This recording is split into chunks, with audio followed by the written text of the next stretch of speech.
Wilson Morales from Black Film TV talking to Albert Hughes. How's it going? Good. How are you doing? Good, good.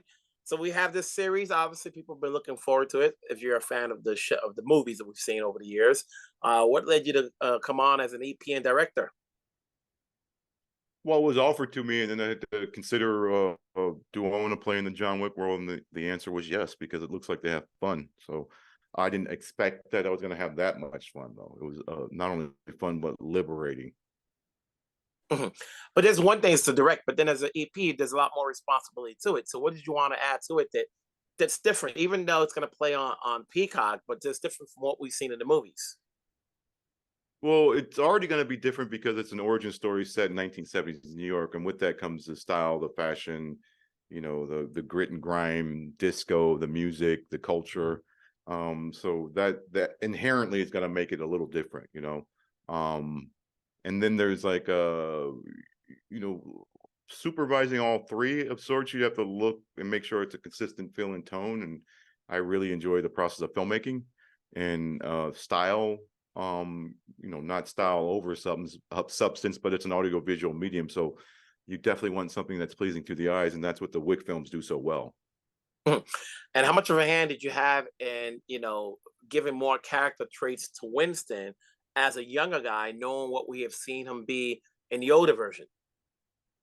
Well, I think the trick is reverse engineering Ian McShane's character and Lance Reddick's character back to their teenage or mid-20s selves, basically. And it's like looking at a younger version of yourself. Like if I looked at an interview of myself at 20 years old, I can barely put a sentence together. I was mumbling and I didn't know how to speak properly to someone like you. And so it's kind of fun that's also kind of liberating. It means you don't have to stick to the exact traits, because that older version is more wise and learned some lessons and probably more well polished and more classy. Mhm. And then there's the Continental. It's always been another character in the movies. And here, Mhm. obviously, the title itself saying it's going to be a major player. So how much do you want to make the Continental itself a major player throughout all three episodes? Well, that was one of the wants by the producers. I said, "What do you want? Give me the three things you're looking for here." And they said, exploring more of the hotel and its mysteries, more of the mythology of the world, and grounding it. That was the word, grounding it a little more. And I think what they meant by that was that we know we're in the 70s, and that was a kind of funky period in New York. Like Harlem and the Bronx were bombed out. Times Square was seedy. There's a sanitation strike. There's crime. So those were the three wants, and that was actually quite appealing to me. Mhm. And then you still also have the rules that we remember in the movies, in the series, like you can't shoot anyone on the ground, otherwise and then there's the word excommunicado. People are too familiar with that. So I'm sure you have somewhat of a script supervisor saying, remember they did this, let's take it back Yeah. 30 years earlier. hmm Well, that's where you lean on the writer and showrunner Kirk Ward, who was my partner in crime, and he told Chad Stahelski one day, the director of the John Wick films, like, I need an opening sequence where I can have people being shot in a hotel, and we have this rule where you can't kill on hotel grounds. He goes, well, make up a new rule. And so the red light rule came. If the red light is on and somebody's wanted in a hotel, you can kill that person. So, Mhm. have you seen the first episode? I've seen them all. I've seen them all. Oh, okay. So you know But the red light rule. yes, the red light rule. And then this, even with this one, you have other characters in there that have a little more to do, without giving anything away than expected. You're wondering, like, where are we going with this character? We already Mhm. know who the major Mhm. players are. We know that there's an A and B, but then there's a C and D here. Like, what's going on with these people? So like, Mhm. how was that formatting into the structure of the series? And I'm talking about like the cop and his partner. Mhm. Mhm.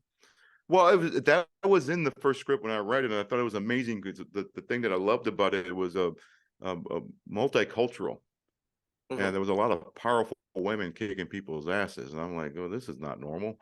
but it wasn't cynically done. Like it wasn't a programming decision. Like let's hit this market, let's hit this market, and then seeing how those stories develop. Like you're talking about the cop, KD and Mayhew, her boss. Like there's a reveal.